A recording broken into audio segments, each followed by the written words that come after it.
پاکستان کا مطلب کیا؟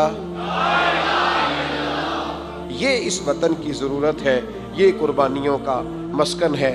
نا امیدی کسی بات کی نہیں ہے، پریشانی کسی بات کی نہیں ہے، کوئی ایسا نہیں ہے کہ معاملات حل نہیں ہو سکتے۔ بڑے بڑے محنتی جوان موجود ہیں، جد و جہد کرنے والے لوگ موجود ہیں، عوام کے اندر بڑا درد ہے، بڑا شوق ہے، بڑا جذبہ ہے۔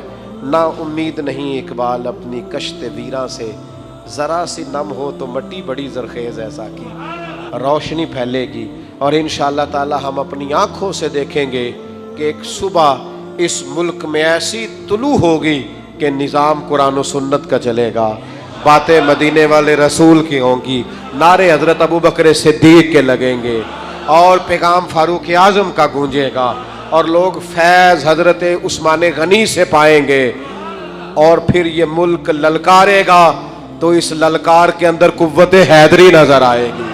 تو ایک صرف آج کے جمعے میں آپ سے اپیل کرنی ہے، سارا دن اپنے بچوں کے لیے روزی کمائیں، محنت کریں، صرف دن میں نہ 5 منٹ کوئی کام اپنے ملک کے لیے بھی کریں، اپنی گلی ٹھیک کرنے کے لیے کریں، کسی درخت کو سجانے کے لیے کریں، کوئی ایک کام دن میں ملک کے لیے، دین کے لیے ضرور کریں، ملت کے لیے ضرور ایک کام ضرور اپنے ذہن میں اس بات کو بٹھائیں۔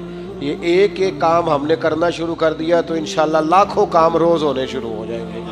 کوئی ایک کام اپنی ذات سے اٹھ کر دین کے لیے، عقیدے کے لیے، نظریے کے لیے، ملک کے لیے کریں۔